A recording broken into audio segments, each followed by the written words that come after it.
afternoon. Welcome to the daily briefing. You're welcome. Happy Memorial Day weekend. I just have one item at the top, and then I'm happy, Matt, to turn it over to you. As you all know, today the State Department made publicly available online 296 emails from former Secretary Clinton, which were previously provided to the Select Committee on Benghazi on February 13th, 2015. We used Freedom of Information Act standards for this public release, as we have always said we would. The State Department provided these emails to the Select Committee 3 months ago. They were provided with significantly fewer redactions under an agreement that the committee would not make any information public that is sensitive and inappropriate for release. Regarding Benghazi, these 296 emails, some of which hopefully some of you have been able to see despite some of the website issues, do not change the essential facts that have been known since the Independent Accountability Review Board report came out almost 2.5 years ago. They do not change our understanding of what happened before, during, or after the attack. And just to remind people, in the spirit of cooperation, we have consistently engaged with and been responsive to the Select Committee. Since the Select Committee's formation less than a year ago, the Department has provided 7 briefings, witnesses at each of the committee's 3 hearings, 21 witness interviews since February, and provided over 45,000 pages of documents to the committee as well. Now that the front row is filled out, including with 2 Fox reporters, I'm happy to start the briefing off. Matt. Yeah. Happy Friday. Thank you. Happy Friday to you too. On the emails, I want to talk about the redactions generally, Okay. but first specifically the one redaction that appears to have been made because it involves classified or what has now been determined to be classified information. Can you explain to us what exactly this is? So first, the email and the information in this email you're referring to was not classified at the time it was sent. And I would remind people it was sent to Secretary Clinton. This very small portion of information, less than 2 sentences, was subsequently upgraded today at the request of the FBI. It is routine to upgrade information to classified status during the FOIA process. This happens frequently, about several times every month. This is part of the process. Executive Order 13526, which governs classification, provides that information that was previously unclassified, such as this, can be reviewed to determine whether its classification should be upgraded prior to public release under the FOIA. Again, this information was sent to her in 2012. There are a variety of reasons. In general, I'm not going to speak specifically to why the FBI requested this redaction, but the information could be upgraded to classified prior to its public release. I'm just going to outline a few so people have a general sense for how the process works. First, it's possible that the degree of sensitivity of certain information could have evolved over time due to changing world events or national security interests. It's also possible the details of our cooperation with other countries would be upgraded if their public disclosure could negatively impact U.S. foreign relations. And it's possible that a candid exchange of views among officials, if publicly released, could have a negative impact on foreign relations. Those are general. I'm not referring specifically to this sentence and a half that was upgraded today. But there are a variety of reasons in the regular FOIA process that this can happen. But that all refers to being upgraded from unclassified to some form of classification, some level of classification. Correct. For candid exchanges between officials? If it could impact, if there's a judgment made by FOIA experts that it could negatively impact foreign relations, yes. Can you tell us what it was upgraded to? It was upgraded to secret. Okay, which is the lowest of the... There's confidential, which is lower. Okay. Yes. Now, more generally, there are a lot of other redactions. Correct. And we tried to set expectations that there would be. Do you have, are you able to tell us what the majority of those redactions were for? Did they, what was the reason? I don't have a breakdown. Next to each redaction, there is a code for the FOIA exemption that's specifically cited, and on our FOIA website, you can take a look at all those codes. I don't know them all by heart, and I haven't done a numerical breakdown of how many apply where. But as I noted, These were provided with very few redactions to the committee. When this one email that we've referenced that has now been upgraded was provided to the committee, it was provided unredacted and unclassified. And so the committee has. Because there are different standards for committee public has- release under FOIA. The committee has the unredacted version. Correct. Okay, and they have unredacted versions of all of this, or was there stuff that was sent to them that was redacted? There were some redactions, but they were very, very limited. This was an agreement we made with the committee that we would provide them in that form and they would not release them publicly. Despite the fact that this information was not, as you say, classified at the time it Correct. was sent to her, Correct. is it at all troubling or problematic for the department that this kind of information, which is clearly sensitive, even if it wasn't classified at the time, was being passed around on a private server? Well, I think we've spoken more broadly to this issue in the past in terms of the fact that there was no prohibition from using private email as a public official. We've spoken about this in the past. I don't have much more to add than that. I would again note that this information was not classified at the time. What was it considered at the time? Unclassified. But not even like sensitive, but It had no unclassified? markings on It it. had no. And again, when it got sent to the Hill, it also went in an unclassified form. This, again, as part of the FOIA process, this happens about several times a month on average, where for a variety of reasons under the FOIA law, something that has been previously unclassified is for public release deemed to be classified. Last one for me on this. When was it that the FBI asked for this to be? Well, there's upgraded? been an ongoing interagency process. Every agency that has equities in these emails has, at some point in the review process, is part of it, as will be the case with the 55,000. So sometime in. So there's been an ongoing discussion with the other agencies throughout the last several weeks that we've been doing this. But is that since they were turned over to the committee, or since it became public knowledge that there was that this private server existed? Right. So when they went through an interagency process when they went to the committee as well, but using the standards of going to members of Congress who have clearances, not using FOIA standards. So when we made the decision to release these public land or FOIA standards, a new interagency process started. So we can work backwards. I'm sorry, I don't remember the date. But when we decided to release all of them publicly, we started the new FOIA process, which is a separate process with different standards for public release. They went back to the interagency then, and that's when all of these discussions took All right, place. then just remind me, did you guys decide to make all of these public? It was only after it became public knowledge of the private server became public knowledge that you decided to release them all, right? Well, I can go back and look at the chronology. It's when she turned them all over to us, I think we very quickly said, even before the server issue was discussed, if I remember correctly, that we would undertake using FOIA standards of review to release these publicly. On Tuesday, we'll be making a court filing following up on ours last week, I think, on the 55,000, outlining how we will be undertaking rolling production, so periodic production of the remaining 55,000, and that's something we're committed to. And just on Matt's question, and you may have said this already, and forgive me, but to It's be okay. clear, because the email and the contents of it was not classified at the time it was sent to her. Correct. It's the State Department's opinion that she did not violate any policy. Is that correct? What kind of what policy are you referring to? Well, like something within the FAM or something that would suggest she should That, not that be- anyone mishandled classified information? Well, it Correct. wasn't classified at the time, and the Therefore- occurrence of a subsequent upgrade does not mean that anyone did anything wrong. Just to be very clear here. Yes. On that point, is there, in the FBI's request that this now be classified, embedded within that request, the suggestion that it should have been classified on the date on which it was sent? I have not heard of that.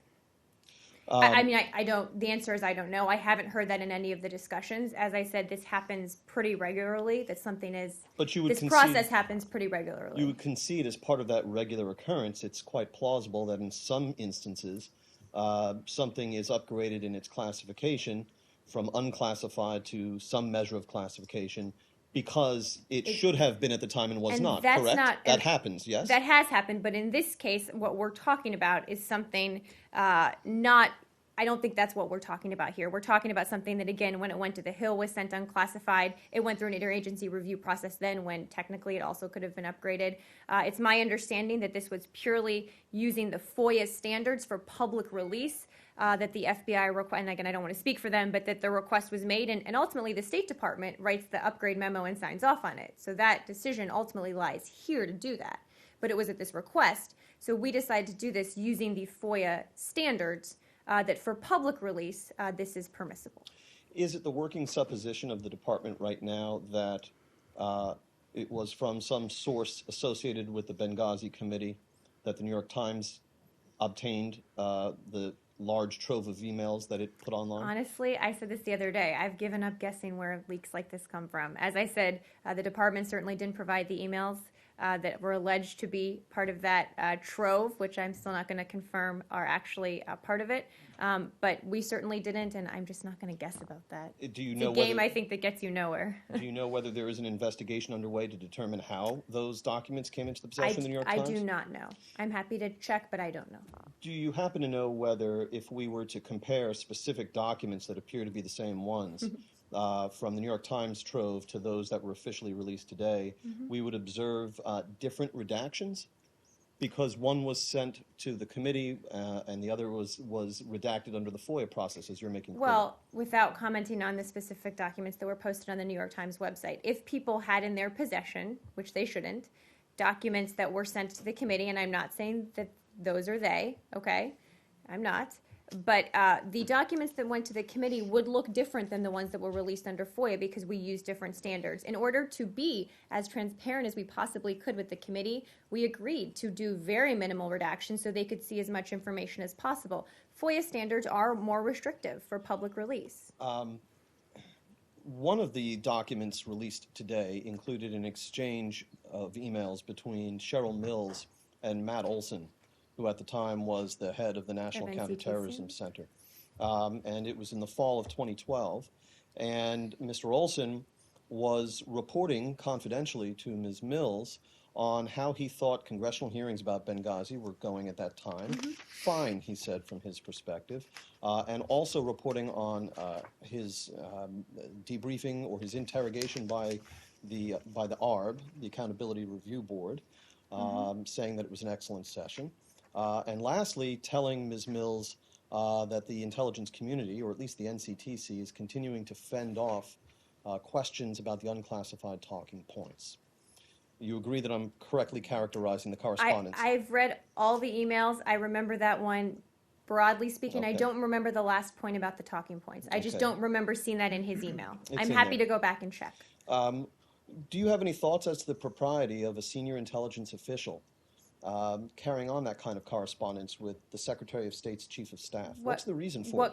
When you say what kind of correspondence, how are you characterizing it? Reporting back to her on how he thinks congressional hearings are going, reporting back to her on how his ARB session went, telling her that he's continuing to fend off requests for information about the unclassified talking points? So on the third piece, I just honestly, James, don't remember that being in the email. I'm happy to take a look at the email. I'm sure you would walk it up here if you could. We're not going to do that. I'm happy to take. I'm not going to pull a Lazio on you. I'm happy to take a look at it, but I'm not going to have you read it either. But in general, why would sort of saying it went fine? Why would that be inappropriate? I'm just not clear on the necessity of a senior intelligence official communicating with the Secretary of State's Chief of Staff about these things. Well, I I'm don't not. understand why. I'm not clear why you're suggesting there's impropriety. I guess. I don't know why he's reporting to her on how his debriefing by the ARB went. Maybe it was just a casual conversation. It went well. I'm not sure what the harm in that is. Again, I'm not going to parse every single email or get into the head of what people were more. thinking at the time and not having the email in front of me, but Two more questions. I'm not entirely sure what you're getting at here, but go ahead. Continue. I think you have some rough idea of what I'm getting at. I actually sort of don't, but go ahead. Continue. Well, let me ask it before you do your other two. Okay, certainly, Matt. Does the department believe that there was any kind of impropriety in this exchange that he's Again, talking I don't about? have the exchange in front of me, but Do you believe that there is any impropriety evidenced in any of the I do emails not. that were sent? I do not. Okay. I do not. One of the emails appears to indicate that on the 15th of September 2012, Secretary Clinton was to receive the presidential daily brief at her home at 9:30 in the morning. And as the set of emails makes clear, including one from the secretary to her aides, she types at 10:43 a.m., I just woke up, so I missed Dan, who was supposed to deliver the PDB. Putting aside the Secretary's sleeping habits, And yet you felt the need to raise them in the briefing. as you felt the need to begin the briefing by stating that there were 2 Fox reporters here today, I thought I was being welcoming. my point to you is, aside from the fact that she slept through the PDB, Putting aside that, go ahead. was Secretary Clinton a regular consumer of the PDB? Well, I wasn't here when Secretary Clinton was here. I'm happy to get more details for you. It is my understanding that she was a regular, intense consumer of intelligence in a variety of forms, one of which was the presidential daily briefing. There are other many ways that secretaries of state have intelligence information at their fingertips as well. It is certainly my understanding that she used intelligence quite a bit and very much valued it as one of her sources of information. Last question, and this is somewhat toward the personal side of things, but I wonder if it's been a concern for you and your other colleagues who do these press briefings at the podium that in having to answer for Secretary of State Clinton's conduct with respect to her private emails and the disposition of those emails, the deletion of some of those emails, that you and your colleagues are in effect being forced to serve as surrogate spokespeople for the Clinton campaign. Is that a concern for you? I certainly don't feel that way, James. We take it very seriously here that we defend former secretaries of state, their policies, certainly.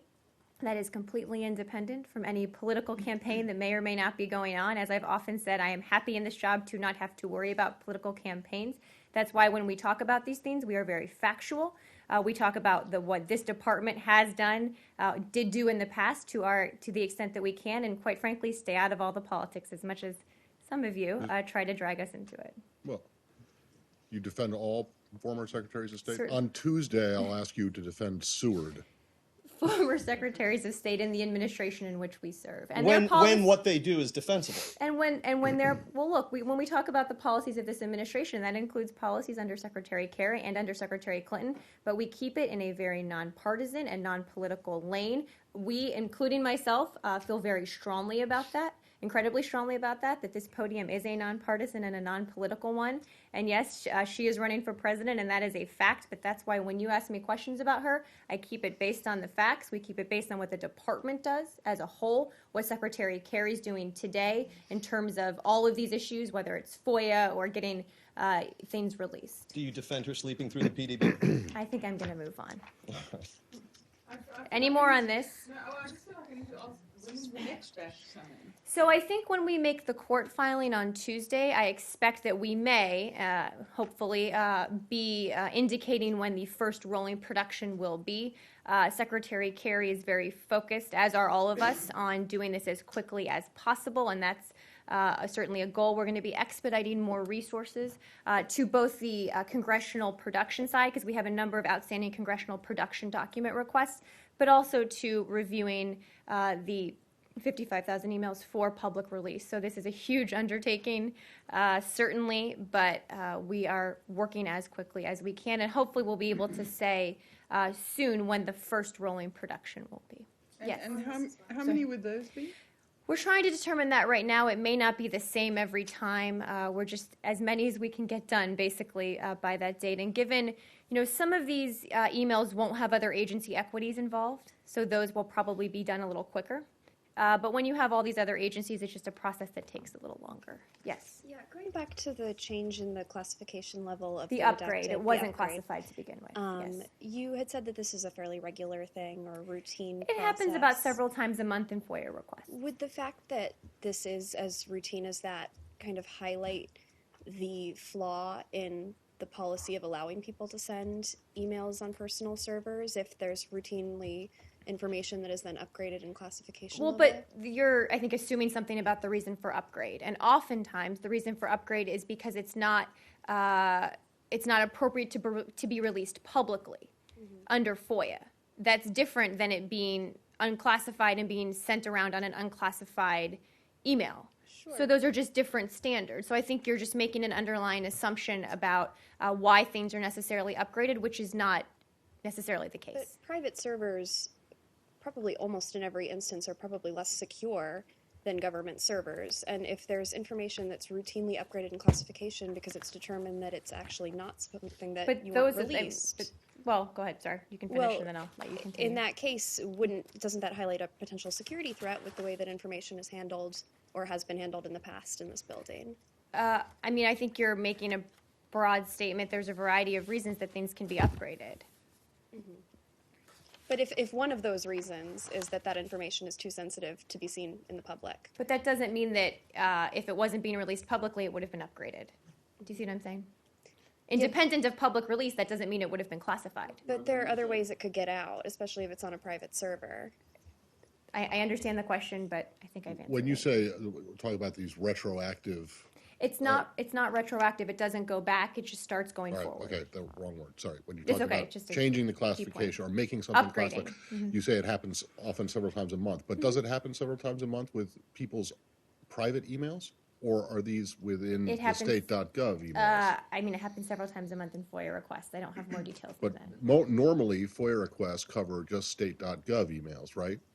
That's true. Yeah. So you have no way of knowing on private email accounts how many times this has happened I or how just many don't- times it I does. just don't Okay. have those kinds of Can I go back to the Blumenthal emails? You can. Not the ones that were in that the New York Times published yesterday, but the ones, and there are quite a few of them. And I think There that are. despite the fact that you don't want to confirm that the ones that were published yesterday are the ones here, it's pretty clear that they I'm are. happy to talk about the ones we released today. Right, so just confining ourselves to the ones that are released today.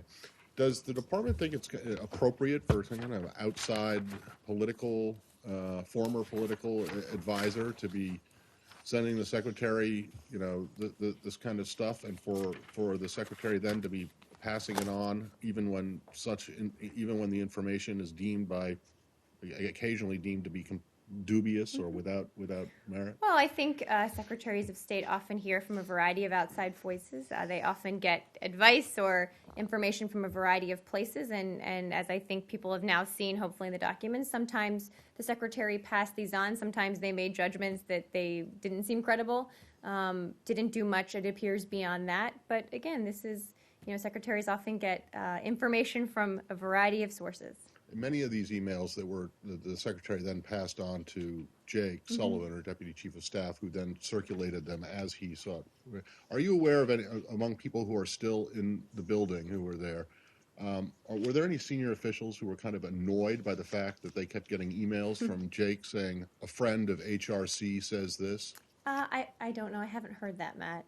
I haven't heard that, but I would note most of the people on those emails, or many of them, I think, many of them aren't here anymore, but I haven't heard No, that. they were sent to a variety Some are. of career I just haven't heard that. staffers. Again, we get the number of emails that I get, that all of us get from people on the outside who we know or have known for a long time or are friends with, who have some information that they think is interesting to share. Happens quite a bit. It's certainly not unusual. Sure, but not everyone has the secretary's That's private true. personal That is email true. That is very true. account. So you can say without a doubt that the information or alleged information that Mr. Blumenthal was sending to Secretary Clinton on a regular basis didn't get any more weight than did actual intelligence coming from Well, I the think she or INR her in this team. building. I or- think she or her team could probably speak. I can't speak to that. Right. I wasn't here. Yes. Anything else on this issue? Go ahead. Cuba. Cuba. I just spent a week in Cuba, and I talked with a lot of anti-LGBT rights advocates critical of the government. One of them told me that the Cuban government is out to, quote, destroy them. So I wanted to ask you, Marie, if with the fourth round of talks about normalizing relations that just wrapped up today, and I haven't seen the readout or anything yet because it just happened, but was human rights at all part of this specifically? And if so, can you give a little sense of, because that's still obviously a huge It's concern. still a huge issue. Yeah. And just a little bit of a readout. We did make significant progress on a number of substantive issues in this round. This round of talks was a productive one. As you know, and everyone knows, we've met regularly, have been in constant communication. We will continue to discuss with the Cubans the practical conditions needed to implement this new policy that the president outlined. And I can find out some more if human rights was raised today. The answer is I actually don't know, but I do know that it is an issue we continually raise with the Cubans, that even while we are working to normalize relations and open an embassy and reestablish diplomatic relations, we know we will still have very serious concerns with what is happening on the human rights front, and that certainly if and when we are able to reestablish relations, that certainly won't be unique to Cuba.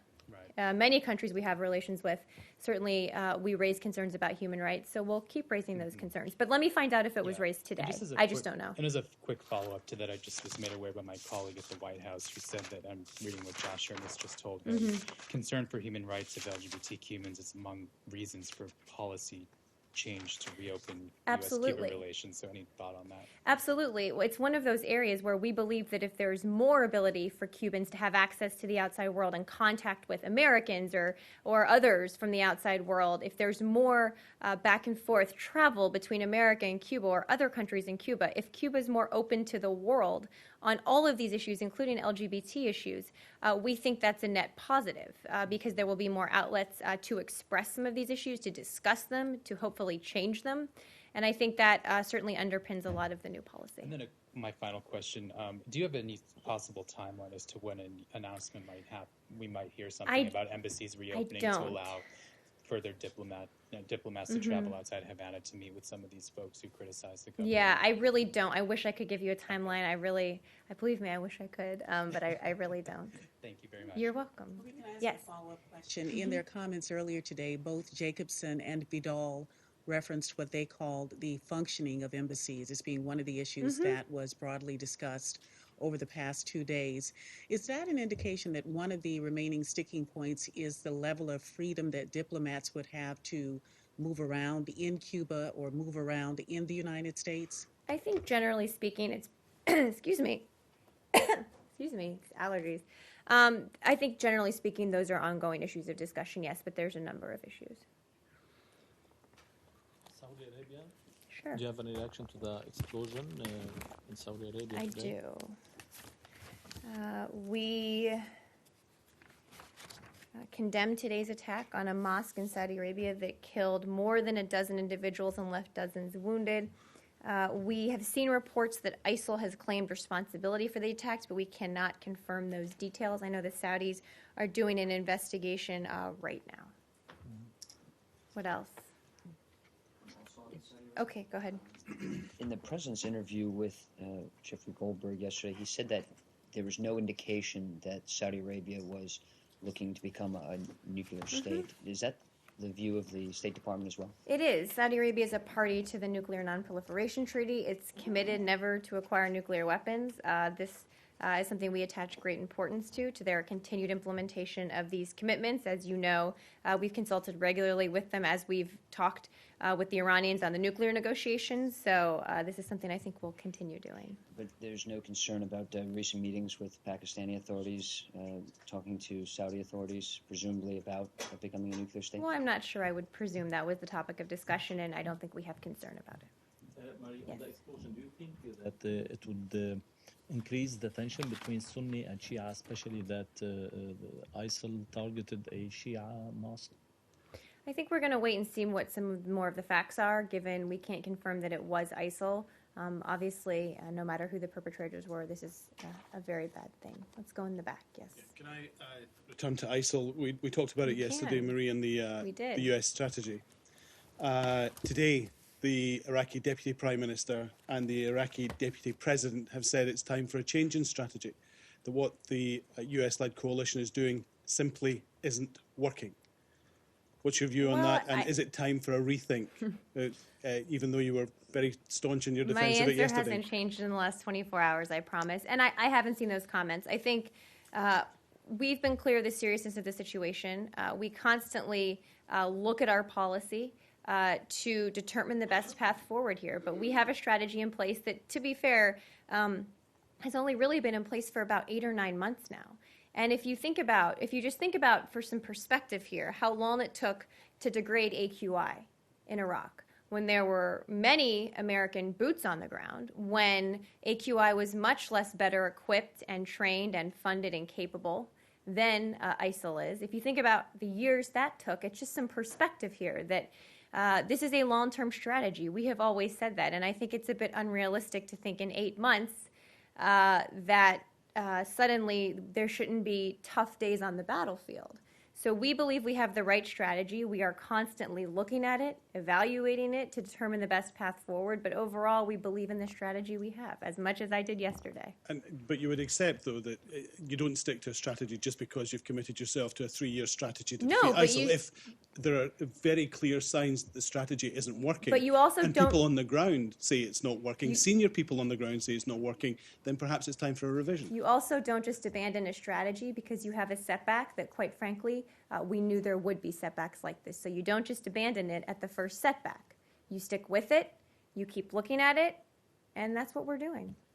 Can I also just touch on the CENTCOM report that came out today, which said that the 2 children had been killed in the attack? First of all, can I get the official line from the State Department on that? And also, how can you be sure that only 2 children have been killed, given the numerous US-led airstrikes in Iraq and Syria? Well, certainly, and CENTCOM has put out a press release. We regret the unintentional loss of life and express our heartfelt sympathies to those affected. We take all reports of non-combatant casualties seriously. The Pentagon looks into every single one that is received or reported. Sometimes it's difficult to get information, but I can guarantee you they look into every single one. They did conclude that in this case, the preponderance of evidence indicated that airstrikes conducted against facilities used by the Khorasan group likely led to the deaths of 2 non-combatant children. The investigation was directed on January 8th and approved the findings on April 5th. So these investigations just take a little time. Any report the Pentagon looks into. ISIS issue. Is the U.S. planning to do anything to protect the ruins in Palmyra and, in general, the people in Syria? Well, this is a very tough challenge. As Matt pointed out yesterday, first and foremost, it is about the people, and the people in Palmyra are at great risk. They have been for some time. This city has been caught in the crossfire for some time, and of course the ruins, we've seen ISIL destroying historical sites, many other places, which is also just heartbreaking, I think, from a civilization point of view. It's a more challenging battlefield there, given we don't have the same kind of local partners that we do elsewhere.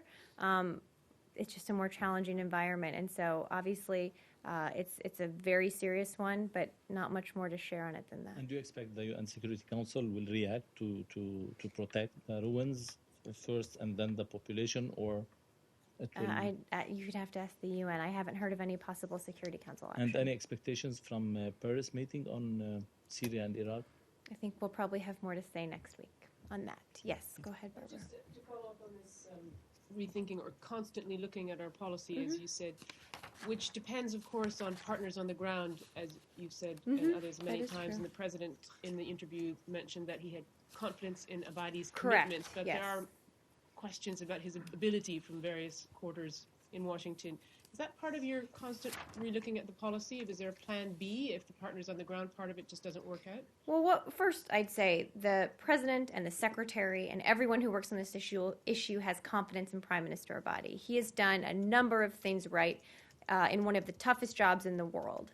And one of them, when it comes to Ramadi, as we've talked about a little bit in the past few days, is working with Anbari leaders, in conjunction with other people in the central government, to get the decision to use these PMF forces to try to help, in conjunction with local Anbari leaders, them retake Ramadi. So he's reaching out to different sectarian groups. He's reaching out to different local leaders. He's reaching out across the proverbial aisle, so to speak, when in the Iraqi context. And he has a very tough job, and we have full confidence in him. We continue to review developments, determine how to best sort of refine and carry out our strategy that we have in place, but he is certainly a key part of it. Sorry, one more on Iraq. How do you view Iraqi Prime Minister visit to Russia and asking or requesting arms from Moscow? Do you consider or do you think there is a lack of cooperation between the U.S. and Iraq? That's why he went No, and I addressed this at length yesterday, so I'd point you there. Matt, go ahead. Yeah, just back on the emails. Some of the some of the criticism that's coming from the Hill even now, well, particularly now after the release, is that the State Department really has no way of knowing whether the emails that you released today constitute the entire universe of Benghazi-related emails that Secretary Clinton had on her private email server. Do you think that that's valid criticism? She has said she turned over every email she had that was a record to the State Department. Of those 55,000, we called through them and pulled out the 296 that were, 55,000 pages, pulled out the 296 emails, which is about 900 pages, and provided those to the committee in February. So every email of hers that we had that was related to their request on Benghazi, we gave to them. Right, but you're forced to take her or her office She or has her said people she provided everything. at their word, though. You don't have a way of knowing 100% that all of the relevant emails were among the 55,000 pages that were turned out. Is that The correct? former secretary has I assured us she turned over everything that was relevant as a record at the State Department, and she can speak more to how she did Fair that. enough, and I'm sure she'll probably be asked about that again and again, especially if she testifies. But the State Department itself is confident that it got all of the relevant emails it needed to be responsive to the committee's request from her or her people. I don't have much more to say. She said she turned them all over. Of those that she turned over, we pulled out every single one that was responsive to their request, and we submitted it. I would also note that the emails released today cover, I think, about a 2-year period. The 55,000 pages covers the entirety of her time at the State Department. Right. She'll have to speak further to this issue, But the though, Matt. department does not agree with the criticism that's coming from Representative Gowdy and others on the Hill that what was turned over today is in essence self-selected. Again, she said she turned everything over. Well, I know. If they have a She said, disagreement but with her, I'm they can asking- ask her, which I think they'll probably have a chance to do. Okay, but I mean, but from the State Department's point of view, you believe that you're confident that you got everything that you needed to get to be From the State entirely Department's point responsive of view, to a their. former Secretary of State said she turned over everything. It's 55,000 pages covering the extent of her time at the State Department. I really just don't have much more to say than that. Can I ask you another random email question? Change seats, Justin. I know. I had to go make a phone call. It's okay. Trying to mix me up here. Sorry. This relates to one of the emails that was sent, but and to some of the criticism that Secretary Clinton got during or in post Benghazi attack. Secretary Kerry went and visited Walter Reed and visited some of the injured agents in that attack on one of his first days on the job. Do we know if A, Clinton ever made a visit to any of those who were injured in the attack, and B, if she ever made a phone call to any of them to check in on them? I am happy to check. I'm sorry I Okay. wasn't here then and I just don't know. I'm happy to check with her team.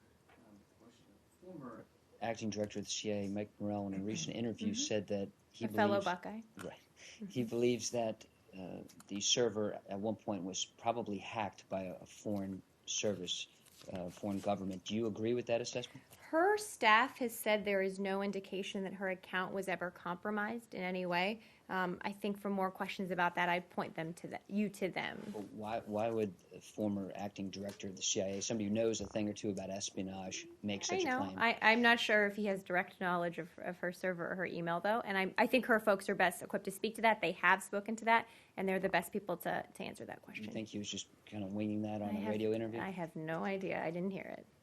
Marie, do you have that readout of Kerry's discussion with Lavrov? I do. I have one more on the Okay. email, and I don't know if this has been published before, but do you have any reaction to the idea that the State Department reached out directly to the Google CEO Larry Page to get the anti-Islam video taken down?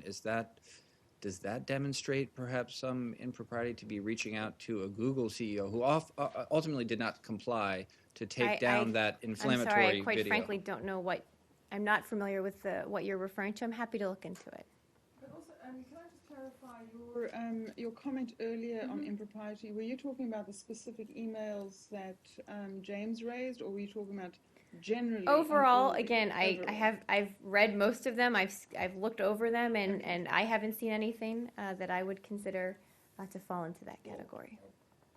Were you referring? Are you the arbiter? Well, no, but you asked me what my opinion was, and I answered. No, but I wasn't. I was, but I wasn't asking for your personal opinion. I was trying to. Well, no, my does the- professional opinion. That's right, what that's how you phrased it. We can look at the Marie, I transcript. value your professional opinion as I do your personal opinion, but I was asking for the opinion of State Department lawyers, people who That's go not through- actually how you phrased the question. Well, though. that's what I intended. Okay. I'm sorry I was unclear. Is the State Department, not you personally or professionally, but the State Department as a bureaucracy, satisfied that there's no indication or evidence of any kind of impropriety at all in these emails I that haven't were heard released any today? talk of that at all. Again, I'm not going to make sort of a blanket statement, but I haven't heard of any talk of that. So, in other words, it was your personal opinion that you didn't see anything Well, you said, improper do you think there's anything improper in Well, that? but the you, it was the royal you. It wasn't just you. It was meant to be the whole. Well, sometimes building. actually you just are asking. Well, I'm not But- in this case Okay, because it's a well, little bit more important. I than what just answered you- your question. Okay, I just thank answered you. your question. I have not heard anyone. I mean, if you look at these emails in general, a lot of them are discussions about the political dynamics or the situation in Libya at the time, the security situation in Libya. Some of them are sort of mundane bureaucratic emails that say things like, please print for me, which is not at all unusual. Some of them, as you mentioned, are ones from a friend of hers, from Sid Blumenthal. Many of them are to aides, discussing a variety of issues. So I think, you can all look at them for yourselves and make your own judgments, but I certainly feel like that's our position. Okay, and then on the Lavrov Yes. telephone.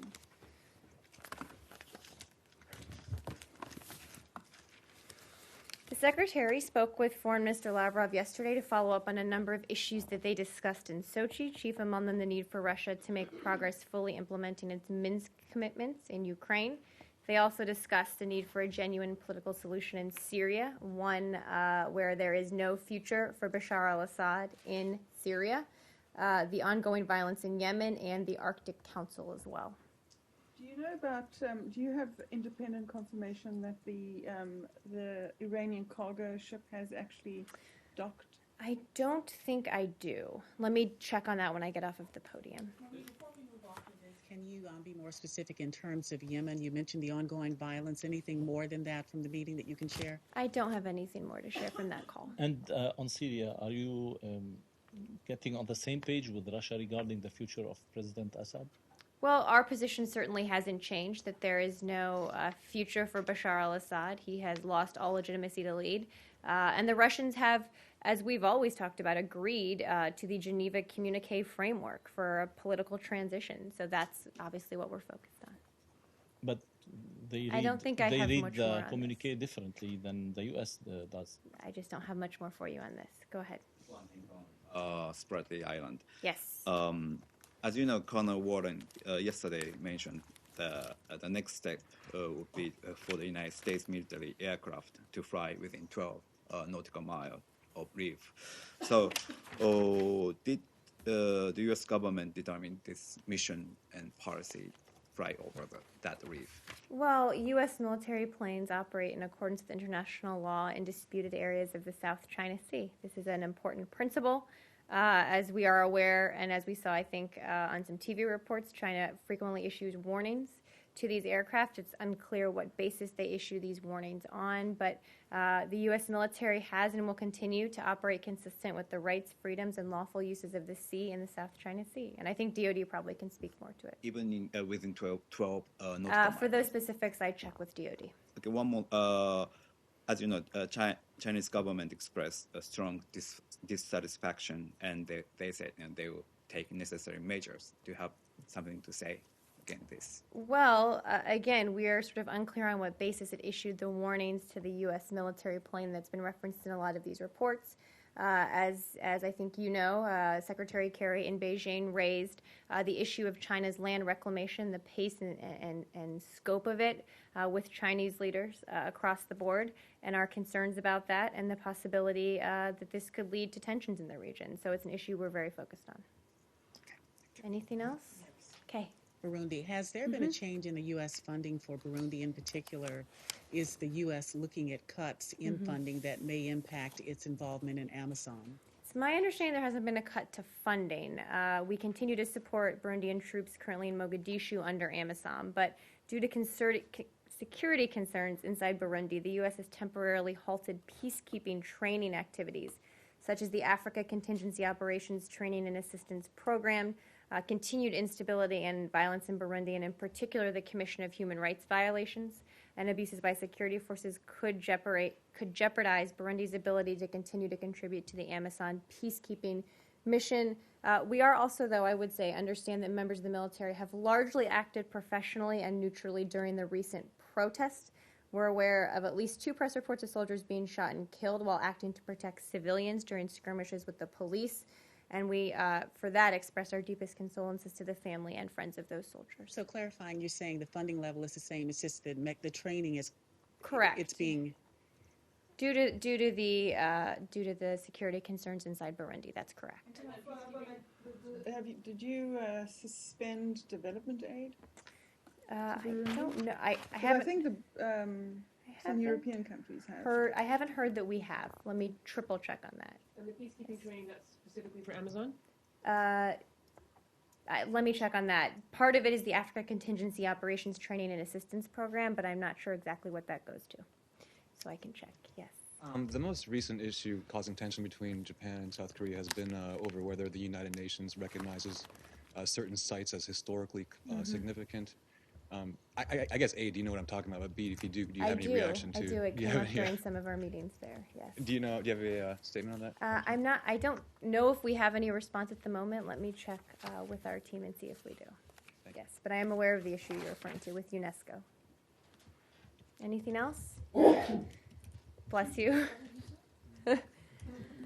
Okay. Everyone have a very good Memorial Day weekend. A happy and safe one. Remember the reason we have this holiday.